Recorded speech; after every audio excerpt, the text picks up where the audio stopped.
All right. Get that figured out. All right, welcome back. Misfits, underdogs, and little ones sneaking onto my channel. We're getting we're getting into chapter 7 of Mask. So let's just do this. All right. Old Timers Day 78 at Dodger Stadium was a tribute to the 1959 Dodgers, the team that brought Los Angeles its first world championship, only one season after moving from Brooklyn. The enormous parking lot surrounding Dodger Stadium was already half full at 10:45, almost 2 hours before the introduction of the legendary players at 12:30. The Old Timers game itself was scheduled to start at 1 o'clock. Then the regular season game would begin at 2 between the Dodgers, who were the defending 1977 National League champions, and the St. Louis Cardinals, who were contenders all the way this year with stars like Lou Brock, Keith Hernandez, George Hendrick, and Jerry Mumphrey. Abe parked the car as close as possible, section 17, and as they walked towards the big stadium, in the bright sun, Rocky became progressively more excited because they would be in plenty of time to see batting. Practice and infield practice for both clubs, something Abe claimed was absolutely essential to study if you were a real fan. When Evelyn, Rocky, and Abe went through the turnstile, there was a scoreboard vendor directly ahead, so Abe brought 3. They were only 50 cents that year. Dodger's scorecard was actually a handsome 52-page magazine with excellent feature stories and interviews. In addition to the team rosters, scoreboard, and lots of ads. This issue had a full-color action shot of Reggie Smith on the cover. Abe had managed to get good seats, lodge box seats, on the third base side, and as they walked towards aisle 167, they passed a souvenir booth holding all kinds of Dodgers gear ranging from t-shirts, sweatshirts, and warm-up jackets to capes, batting helmets, pennants, and autograph balls. Wait a minute, Abe said.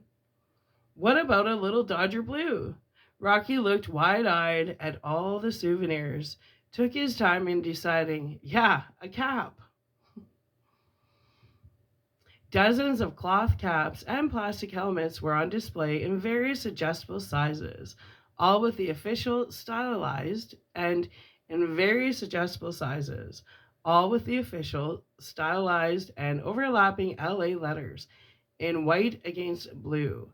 7 young people were trying on the cloth caps, which seemed to be the most popular. Abe waved to the vendor.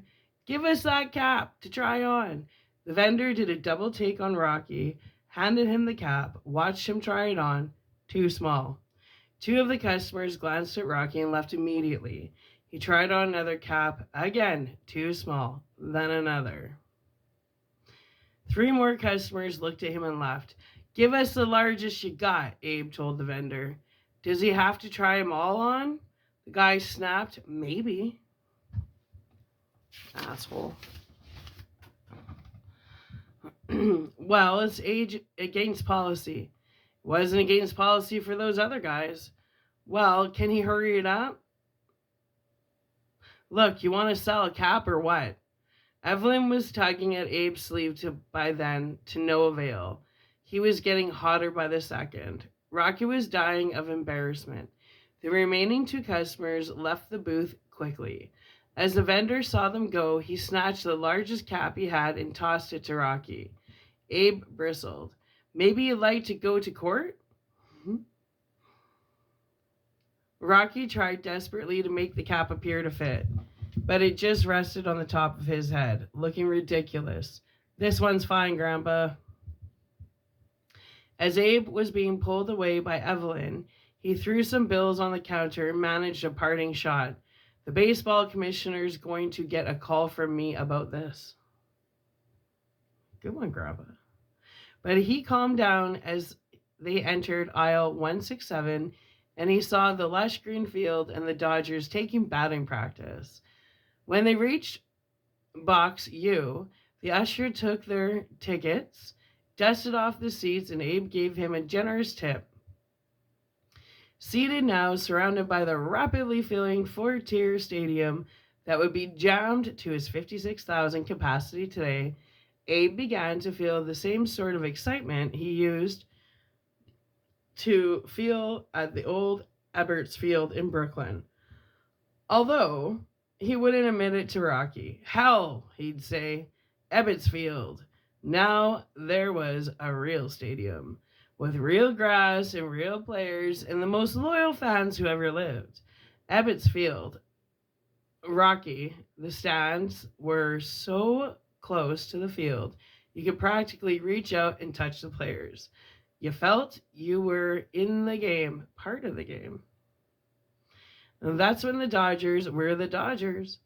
Rocky couldn't really visualize how it must have been at Ebbets Field, although he'd seen pictures of it, but he loved Dodger Stadium, and today he knew he'd see something very, very special that he probably never have another chance to see in his life.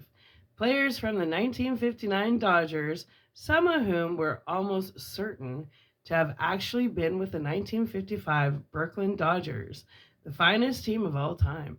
He quickly flipped through the Dodgers scoreboard scorecard to check it out, ran his finger down the names of the Old Timers Day players. Grandpa, he said, look, 7 of them are here. No, wait a minute, 8. 8 counting. Walt Alston. Let me see that. Abe took Rocky's copy of the magazine, studied the names carefully. By God, you're right. 8 of them and counting. Alston. And I've got a card for every single one. Sandy Koufax, Duke Snider, Jim Gilliam, Johnny Podres, Clem Labine, Carl Erskine, Walt Alston, and Campy's here today. Campy as a special guest. From 12:30 to 12:55, he saw them all introduced individually by Vin Scully, Jerry Doggart, and Ross Porter to an SRO crowd of more than 56,000. As expected, the longest and loudest ovation standing was given to Campanella, who was pushed out in his wheelchair. It was quite a thrill for Rocky, who'd never seen him before. He knew that although Campanella had never played for the Dodgers on the West Coast, he'd given LA fans one of their most memorable moments when, on Roy Campanella night, May the 7th, 1959, at the Los Angeles Coliseum, where they played that year, a crowd of 103 paid tribute to him. The lights in the Coliseum were turned off, and every fan lit a match and held it as Pee Wee Reese wheeled Campy out. It was one of the most touching scenes in baseball history, and Rocky had a picture of it. The Old Timers game started promptly at 1 o'clock, pitting the 1959 Dodgers against some of the best players from the 1959 All-Star Game, and it turned out to be especially exciting for Rocky because he got to see Willie Mays and Stan Musial, 2 of the greatest players who ever lived, but he concentrated on his players, Snider, Gilliam, Podres, Labine, Koufax, and Erskine, all of whom played at least one inning under manager Walt Alston. All too soon, it was 1:55. The Old Timers game was over, and Sue Ranney sang Dodger Blue, followed by the national anthem. By that time, Evelyn had finished enlarging Rocky's cap, thanks to the little travel sewing kit she always kept in her purse. So, he was wearing it proudly when the regular game started. Abe had chosen a box on the third base side because, unlike most other clubs when playing at home, the Dodgers dugout was on that side. So, although Box U was quite some distance from the dugout, Rocky had a better than average view of all the Dodgers, old and new. Abe had to admit to himself that the new Dodgers, as he called them, weren't all that bad compared to the 1955 Dodgers, and that's exactly what he was doing, comparing them, man for man. He just couldn't help it. At his age, the past had become far more vivid and meaningful than almost anything the present could offer. He took a look at the starting lineup and, in his mind's eye, compared each player at each position, 1955 and 1978. During the first few innings of the real game, he tried to imagine a mythical game between the clubs. In his judgment, it would have been a rout, Hall of Famers, Hall of Famers versus prima donnas with press agents.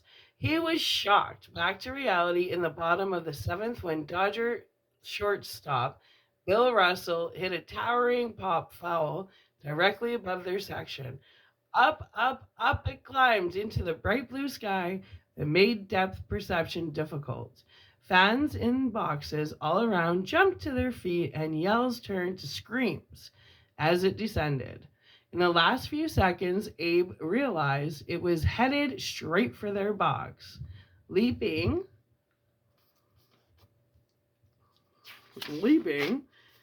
to his left, knocking Rocky and Evelyn sprawling in a shower of popcorn. He caught the ball with both hands. Slop! And fell backward over the row of seats. When he scrambled up, holding the ball high in his right hand, the crowd responded with the usual roar. It was the first time in his life he'd ever caught a foul ball, although he'd often daydreamed about it, and he was in a state of ecstasy. Laughing loudly, squeezing the ball, shaking all over, he immediately handed it to Rocky in full view of the crowd and the national television audience. Now it was gold, the baseball. For the next inning and a half, the game itself faded into insignificance as Rocky, in his beautiful new Dodgers cap, clutched the ball, examined every inch of it over and over, smelt it, tried various grips on it, and read the bold black printed inscription: Official Ball, National League, Charles S. Feeney Press. Off in a world of his own, Rocky didn't even realize the game was over until he heard the loud roar when the final out was made and noticed people all around were leaving their seats. The Dodgers had won in a squeaker, 5-4. Abe grabbed him by the hand and they walked all the way down the aisle 167 towards the dugout, against the current, Evelyn following. When they finally reached the first row, Abe pushed his way past the crowd of autograph-seeking kids at the far right side of the dugout, leaned over the low railing and talked to one of the uniformed guards. He indicated Rocky, and the guard took a long look at the boy standing back next to Evelyn. The guard nodded, took the ball from Abe, and disappeared into the dugout. When he came out again, Bill Russell was with him, holding the ball. The guard pointed to Rocky. Nice. I like his grandpa. Cool guy. He reminds me of my Grandpa Roger. Russell, standing at an even 6 feet, 175 pounds, lean, tanned, 29 that summer, one of the finest shortstops in the league, smiled at Rocky, waved, motioned for him to come to the railing. Rocky made his way through the sea of screaming kids with cameras and autograph books, finally stood next to Abe at the railing. Russell towered over them, smiling, a handsome kid, blonde-haired, showing at the sides of his cap. Bill, Abe said, this is Rocky Dennis. Russell grabbed the boy's hand in a firm grip. Pleasure to meet you, Rocky. Wow, it's a pleasure to meet you, Bill. Got a pen? Abe had it ready, handed it to him. Ignoring pleas from the other kids, Russell took his time inscribing the ball and signing it. He returned the pen to Abe, gave the ball to Rocky, then stuck out his hand again. Rocky grabbed it hard. God, thanks a lot, Bill. Thank you, Rocky. Take care now. Russell waved to the other kids as he returned to the dugout, big number 18 on his back. Suddenly, all the kids stopped yelling and turned to look at Rocky, who was staring at the inscription. To my friend, Rocky Dennis, Bill Russell. Now it was gold with diamonds, the baseball. Driving away from the stadium, Abe had to go very slowly in the heavy traffic, but he didn't really mind at all. The afternoon had been so exciting, so rewarding, so memorable, that he wanted to prolong it, to savor the oncoming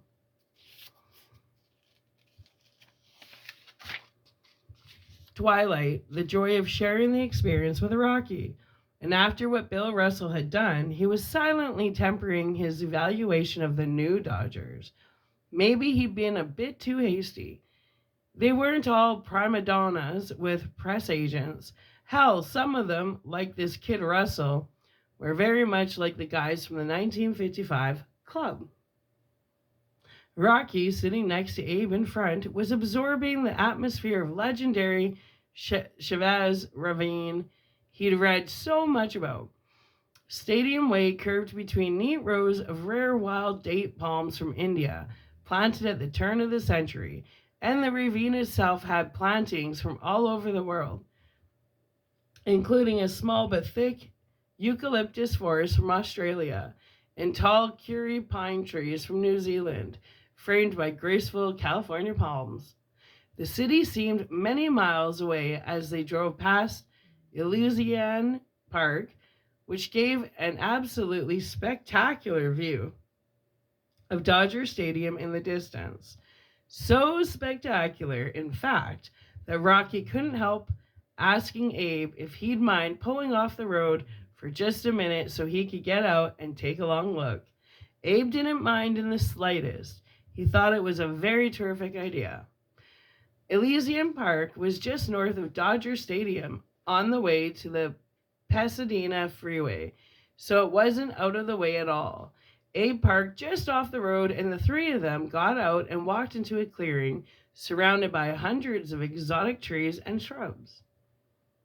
In twilight, Dodger Stadium was bathed in soft shades of gold and blue, dwarfed by the enormous Santa Monica Mountains in the distant southwest.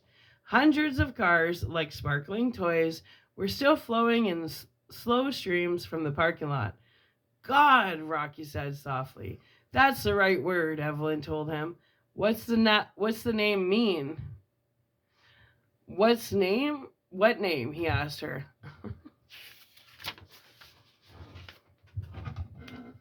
Elysian Fields. He glanced away, thought about it. If I remember correctly, it comes from classical Greek mythology. I think it means, the dwelling of happy souls after death. Something like that. Rocky tossed his baseball into the air carefully and caught it. Is there a cemetery around here? Wouldn't doubt it, Abe told him. Imagine if you were Dodger, Rocky said. Wow, what a great place to be buried. Abe laughed softly, gazed at the stadium. If all the stuff I've read about Tommy Lasorda is true, I bet he's got a plot picked out right where we're standing, and all paid for. It was dark when they arrived back at the house, and Rocky noted that the porch light wasn't on and none of the windows were lit. Abe parked out front, and Rocky ran ahead to turn on the lights and see if anybody was home. When he came in the front door, the air was heavy with the pungent smell of pot. He hit the switch for the porch light, then snapped on a lamp at the end of the couch. The first thing he saw on the end table was an ashtray full of joint stubs. His mother was sitting on the couch, still awake but obviously wasted, tangled-haired, limp, eyes squinting in the sudden brightness. Knowing his grandparents were on their way up the walk, Rocky grabbed the ashtray, ran to the kitchen, dumped the stubs in the garbage. When he came back, Abe and Evelyn had already entered the front door. They smelled the pot, of course, and the expressions on their faces said it all. Rocky tried to make the best of a potential disaster, ran to his mother, dropped the baseball in her lap, strained to make his voice sound happy.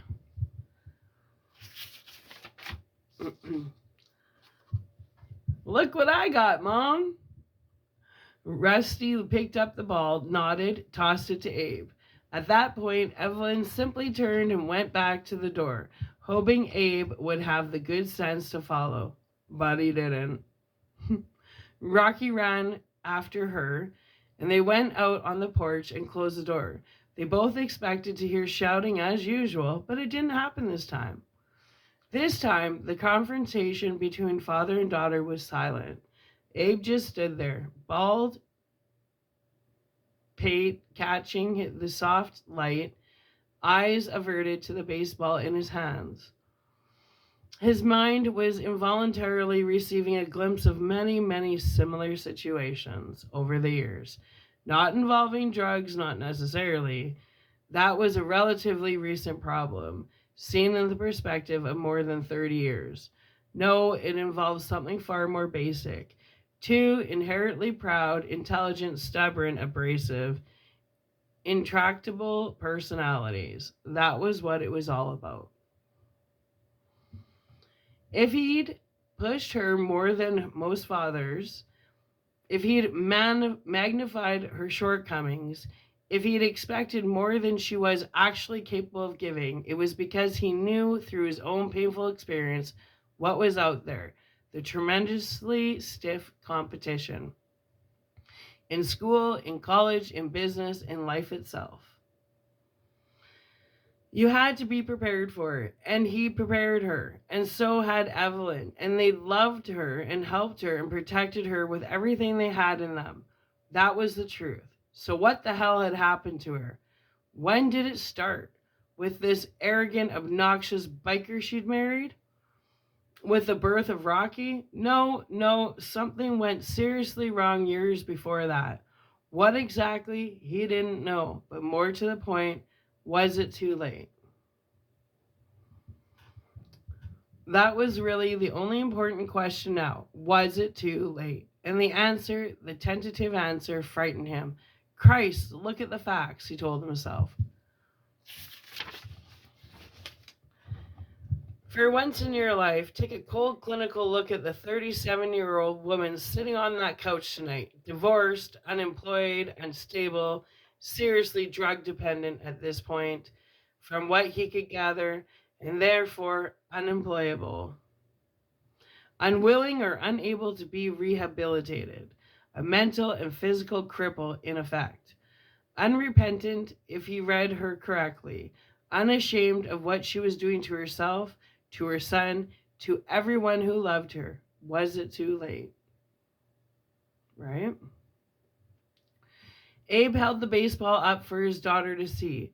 Then, in a transparently obvious gesture, he tossed it to her softly. Her reflexes were better than he had expected. She caught it and instantly chucked it back at him, hard. He held her gaze, nodded, placed the ball on the table near the door, and left her alone. Rocky walked his grandparents to the car, thanked them for a terrific day, and avoided the subject of his mother. He was concerned about their trying to drive all the way back to Santa Barbara at night, but they assured him they planned to spend the night at a motel in Pasadena, then get a fresh start in the morning. Relieved, he kissed them goodbye, thanked them again, then stood there in his new baseball cap and waved until their car was out of sight. When he went back in the house, Rusty was still there on the couch, staring blankly into space. He walked over to her slowly, but she didn't look up at him. What did you do today, Mom? He snapped. Some Reds or maybe a fistful of Quaaludes. So much for your word. You promised, and you had to break it with Grandma and Grandpa here too? He waited for her to say something, anything, but she didn't.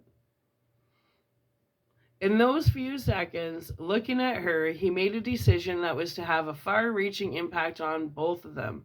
I'm not staying around this place anymore. She blinked, glanced at him, then slurred the words, "What? Where you gonna going?" "Camp. I'm going to camp, where everybody's blind. At least that's a break." "You can't go. Who'll take you? Who'll take care of you? Things. You'll have to take care of things, Mom, including yourself. That'll be something new, won't it?" He grabbed his baseball from the table, went quickly to his room, closed the door, and left her alone, just as their father had done minutes ago, and as Gar had done that morning. Ooh. I'm so glad that he's going to go to camp because, you know, he's the parent, and he's like, fuck it, I'm done. I'm not sitting around watching you waste away. Good on Rocky. All right, let's upload this, and then we're going to get into chapter 8 because I just love this book. So stay tuned and come back for chapter 8. All right, I love you. See you shortly. Bye.